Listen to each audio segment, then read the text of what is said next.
Hey, it's Benji Cole, son of Al Cole from CBS Radio and host of the syndicated talk show People of Distinction. And people here on our network, we interview some of the most dynamic, intelligent, and successful people on the planet. And if you want to be a part of it, head on over to our personal site, peopleofdistinction.org for more info. Or, you can always email me directly at benji@alcoleenterprises.com. And listen, we are very excited to showcase this next guest on our network. So sit back, strap in, and get ready for a wonderful ride. And on the line with us today, we have Elizabeth Clayton. Now, we're going to be discussing her amazing poetry book, Seasonal Portions. It's available for purchase through Amazon as well as barnesandnoble.com. And people, I will say that Elizabeth was brought to our network, People of Distinction, by some of the best publishers in the business, Diamond Media Press. So if you or anyone you know have a book that they'd like moved, people, I'm telling you, give yourself the best gift you could possibly give. Contact Diamond Media and have their amazing team move it for you. And you can find out more information on them at diamondmediapressco.com. And listen, as I've mentioned already, it really is a treat to have Elizabeth here on the line. Now, it's a poetry book, right? Of course, as I've mentioned. And as you go to her Amazon, her Barnes and Noble page, you start to do any research on it, you're really going to understand the type of poetry that we're going to be embarking upon today. Now, people, as I've mentioned plenty of times in the past, as an artist, I have such a love and appreciation for so many different art forms. Now, I'm in a different medium, and I always was very envious of authors, right? Because that was not an artistry that I was ever gifted with, okay? I'm an actor, I'm a filmmaker, but, there's something about writing, and there's something about poetry, right? And that specific type of writing that just comes with that lyricism. It comes with such a melodic tone, and I think there's so much to be received. Now, of course, there's love poems, there's humorous poems, there's a lot of variations. And I'm really looking forward to Elizabeth's book because, listen, it's going to cover a lot of different aspects, okay? And like it says there in the title, seasonal portions, right? There's seasons to this, which means there's going to be a lot of variety there. And I don't know about you, but given the past, 2, 3, going on what feels like 50 years now that we've been dealing with this pandemic, and the variations of lockdown that we've all experienced and are still experiencing to a certain degree, I have been yearning for an exit. I've been yearning for a journey to get lost in, a book to just take me outside of that day-to-day monotony that has become this COVID living situation. And I'm telling you, people, this book is the perfect exit strategy. And who better to discuss it than Elizabeth herself? So without further ado, let's jump right in. Elizabeth, first and foremost, welcome to People of Distinction, and thank you very much for being a guest. How are you doing today? I'm good. I'm doing very well. Wonderful, wonderful. Well, it's truly an honor to have you as a guest, and we're really looking forward to all of the words that you're going to be able to articulate to us today pertaining to your book. But before we go there, I want to learn a little bit more about you. So let's start there. Elizabeth, tell our listening audience a little bit more about your background. Well, I'm a Southern woman. I was born in Louisiana and moved quickly to Mississippi, where my mother's home was. And I have lived all of my life in Mississippi. I took all of my education from grade school to postgraduate in Mississippi, and I have completed a long career teaching in colleges and universities in the areas of my study, literature and psychology in Mississippi. Now that I'm retired, I live about, not very far from the capital of Mississippi, Jackson, where I still write and paint and sculpt and do things that bring me joy. There you have it. There you have it. I love the accent, okay? I've visited some places down south before, but there's just something like it, man. It's a beautiful, beautiful accent. Elizabeth, again, thank you for being a guest. And without further ado, let's jump right in. Tell us a little bit more about your book, Seasonal Portions. The book Seasonal Portions is the one that you have. Is now the second public. It has been republished, and I go through the central construct, the central theme is that of struggle in life because life is a paradox. It is bitter and sweet. And the only way that we can get through it is to find a balance. And the catalyst or the elixir that usually lends itself to getting that catalyst, getting that mixture that we need is love. And so I when I began teaching at the university close to my home, as my last venture in teaching, I had begun writing every day because I had been in an accident and I very nearly lost my right leg. I basically amputation for a year. So I was 5 years in convalescing, and my husband had just died, and I was alone, and I wrote nearly every day. And so that pushed me toward something I had enjoyed all of my life. And when I decided I wanted to go back to the classroom, one last time, I went to the English department and they invited me to join the English staff there. And I taught for a little over 5 years at the university of the school that it was a religious school to begin with and became a university. And so during that 5 years, I wrote almost every day, not every day, but I wrote mainly at night between 2 and 4. And I think that what you have in my book is a theme of, it is a record of my lamentations, of my fight and struggle, because it comes out sooner or later, sometime, that I was diagnosed as bipolar 1 in the summer of my 23rd year. And I have dealt with that all of my life. And I have many dark areas in my life, and I have more or less emptied those out in these 4 years, along with all the other poetry that I've written. These 4 years were concentrated on that area. You know, Elizabeth, thank you very much for sharing. And listen, there's so much to unpack there. First and foremost, my sincerest condolences on the passing of your husband and also the accident that you were involved in. Great to see that you, of course, are doing much better. You know, Elizabeth, I think it's safe to assume the answer to this next question, but you know what happens when you assume. So I'm not going to do that to you, Elizabeth. I have you here on the line. I'm going to go directly to the source. Talk to us about inspiration behind this, because it's clear to see that, you know, again, this was a process of maybe poems that you were writing during your tough times, but it very easily could have stayed on your personal shelf. You took it a step further, Elizabeth. You wanted to publish it for the public. What inspired you to do that? Actually, I have had 3 very fine men who have guided me through my illness.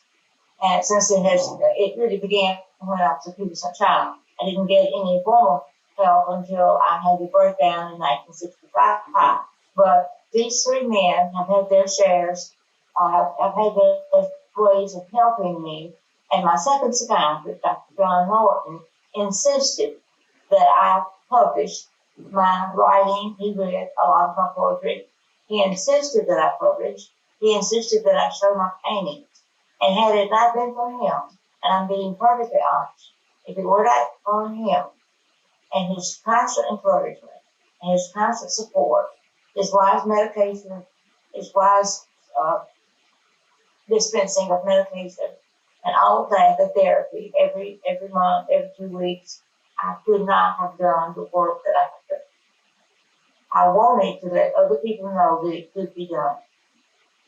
You know, Elizabeth, thank you very much for sharing. And what a fantastic segue that you've established. Okay, so this was, of course, influenced by another man that was in your life. Okay, so you, as you stated, he was one that really spurred you in that direction, right, to publish the book. Now, let's stick with the concept of inspiration, but hone it in a bit, Elizabeth.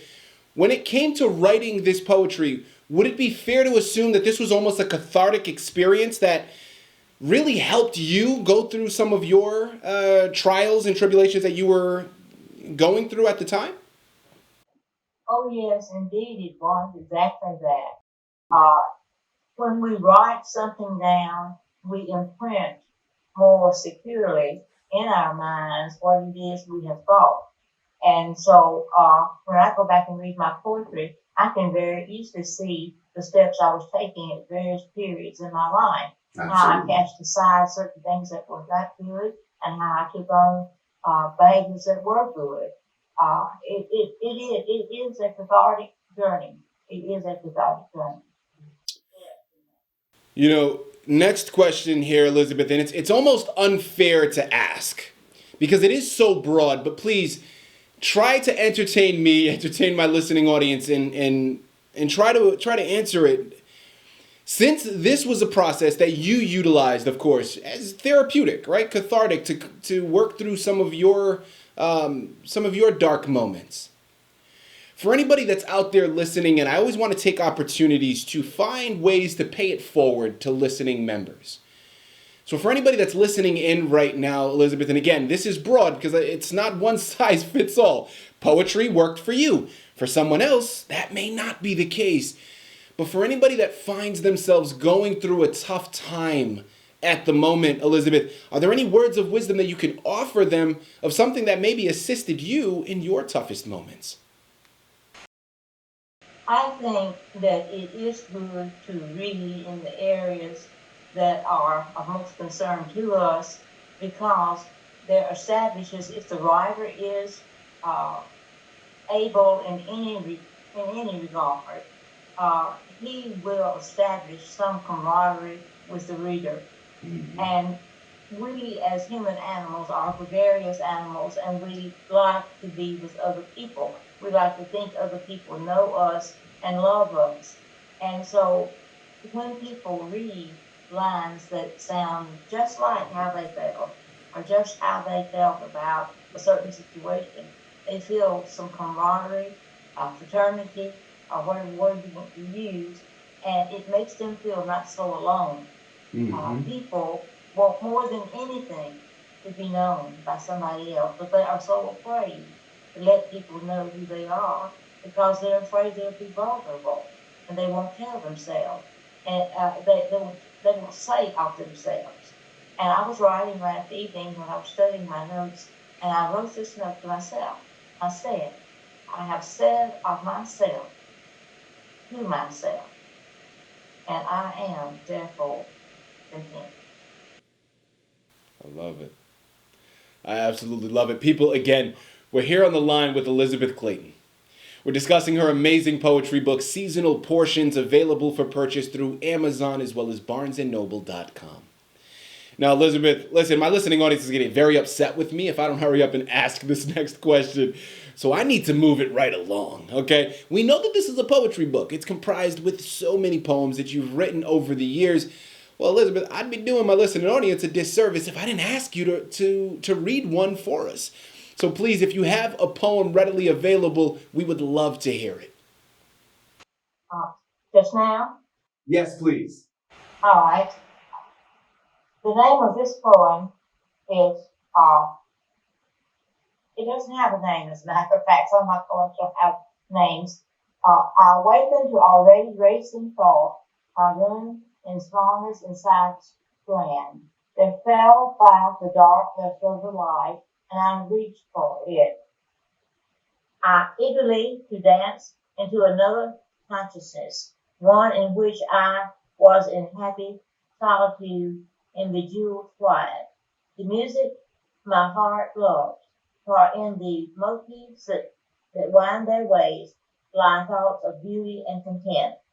The pleasing road lying in grace, the pleasing road lying in graceful folds at my feet, the glass marble around and painted, inside making golden reflected light, and little notions of my days that speak myself, a feather dyed viper blue, cushioning butterfly approach, books of wisdom and lovely issuing out minds that were spectators to life while yet in its flow. My writing pens and ceramic cup, the decanter lost now of its most forward, those all twos my thoughts as waiting hands. The small sculpted pomegranate ring. My paintings began to speak the colors and forms of their faces, and I, a matron princess, thought of John and his insightful knowing of my whole. Just a portion of light lifts my scepter, places my crown, adjusts my robes, and declares a moment of self no bleeds. I in the dance of leftover life.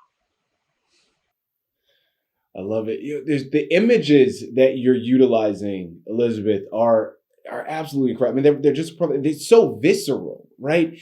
Elizabeth, who would you say is your intended audience with this poetry book, and what is the main message that you hope that they receive from it?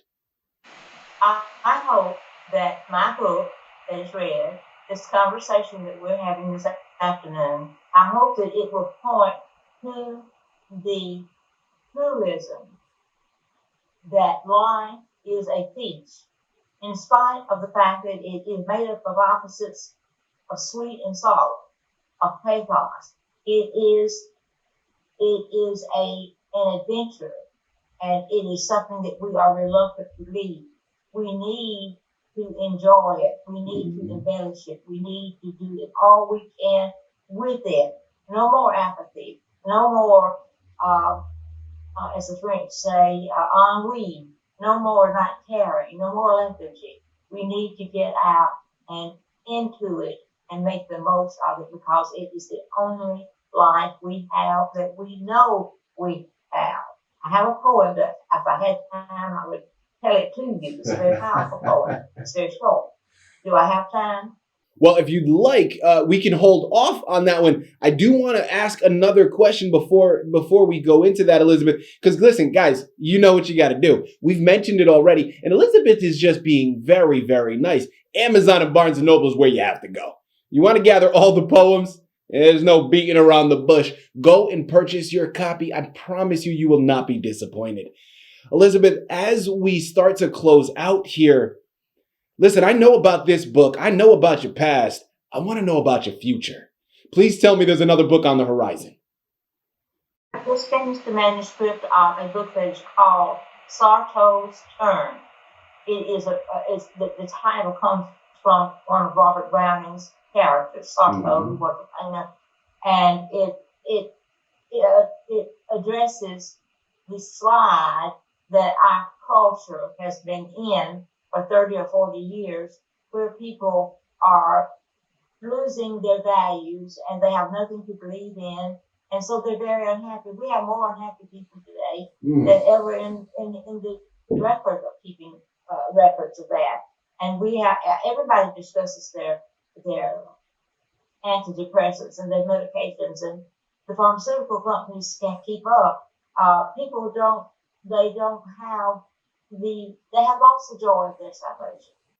Listen, Elizabeth, you said a mouthful there. You said a mouthful there. And we'll have to invite you on another time to discuss it. But of course, today was all about seasonal portions, and that's really where we want to close out.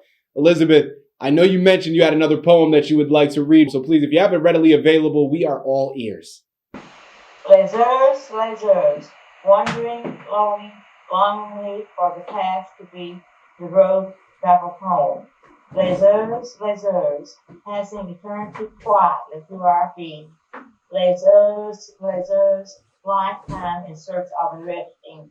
A garden strewn with idyllic evenings, the meadowlark and the nightingale, the hound whose heart beats with his masters, whispering winds and the last echoing flow of winter sunset, beside the crimson brightest wet on the unicorn straightened crown, together with the reclining effete white art, these with no concept of pulsating scene or season brilliance. Les heures, life promptly, completely unaware, with no resolve, no regret, but with the cattle within the calm and dark, sleeping.